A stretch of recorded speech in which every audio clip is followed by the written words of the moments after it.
These are the New Balance 212s.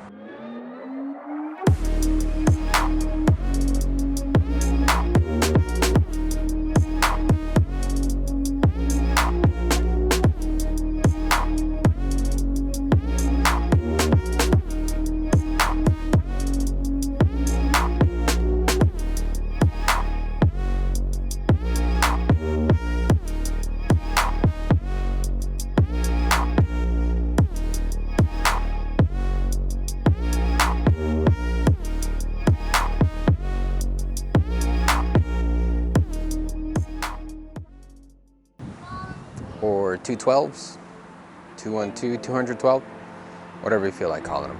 This is my first stab at a shoe review, so I don't like long intros, so I'm gonna get right into it. I only started skating again about 4 months ago, and I was surprised to find out that companies like New Balance were getting into skate shoes. So I wanted to take a bit to review these. I'm gonna try these out. This is my first pair ever, and I wanna let you know what I think. So I'm gonna talk about 3 points: look and feel, how they skate, and durability. My previous skate shoe was the Stefan Janoski's, so that's what I have to compare them to. They do feel a bit heavier than the Janoski's, which I'm not terribly concerned about. I do like how light the Janoski's are, but again, we'll have to see. I like the colorway. As you can tell by my shirt, I'm not shy of pink, but this is more of a salmon color. There's a lot going on here. It's simple, but also has some elements that are a little bit more complicated than I usually go for, but if you're just at a glance, it looks pretty simple. The profile is nice. I like a nice flat profile. It's got a wide toe, which helps me because I've got a little bit wider feet.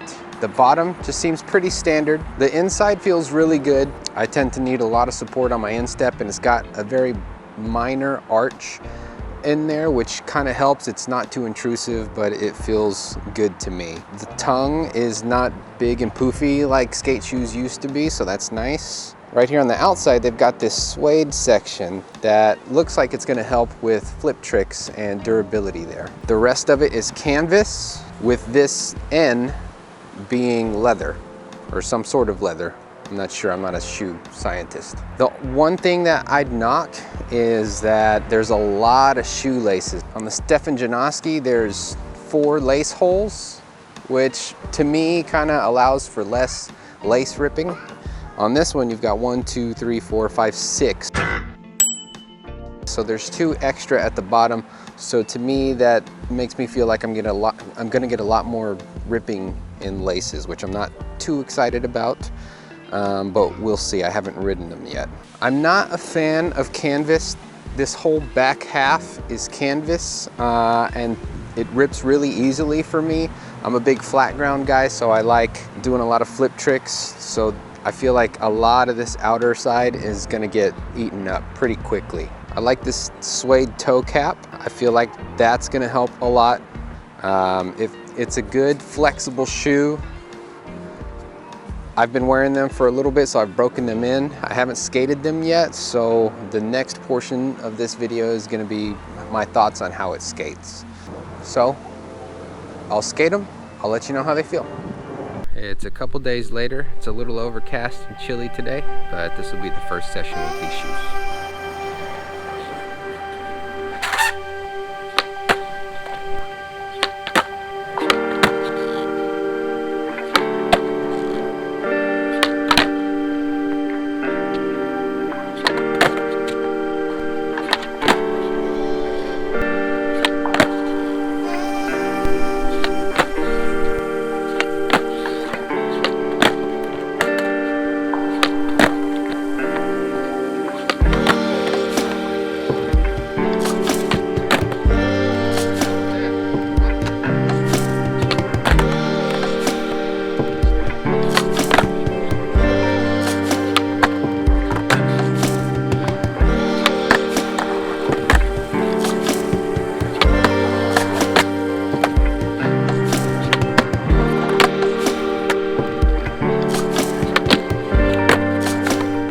So I got a session in on these today, and honestly, they felt pretty good. Like I said, they are noticeably heavier than the Janoski's, so that was forcing me to flick a little bit harder.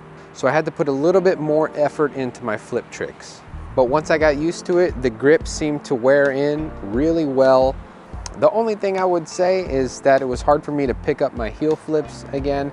I just do them differently with my toe just on the inside of the concave. I don't hang it off, so that's probably just me. So the toe curves upward a little bit more than I'd like, but it's not a huge problem. I was able to get it in there and adjust. It's got a little bit of wear right on the seam where that extra patch of suede is, so it looks like that was placed appropriately.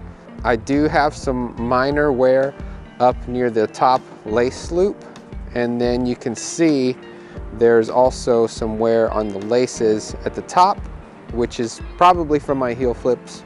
Got some tearing down on the bottom 2 lace loops, which is what I was afraid of. I anticipated that, but I think that can be alleviated with some tougher shoelaces, like some Kevlar shoelaces. So there's not as much board feel as something like the Janoskis. Got used to it. It's not a crazy amount. You do feel a little bit more distance from the board, but not enough to nix it as a decent skate shoe.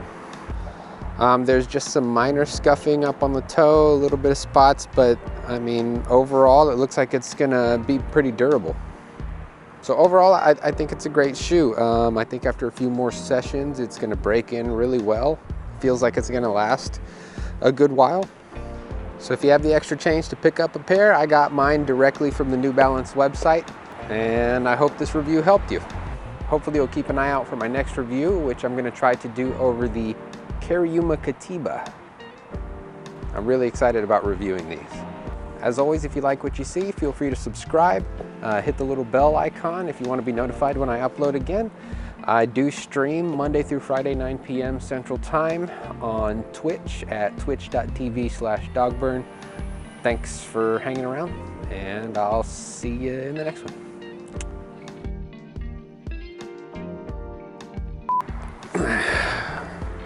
What do you think? What do you think of this shoe? It's great. It's great? Yeah. If you had to give it a rating, what would you say? Thank you. Thank you. Okay. But it's still alive. Okay. Can I have a kiss? I love you. Okay. Let me finish this, okay?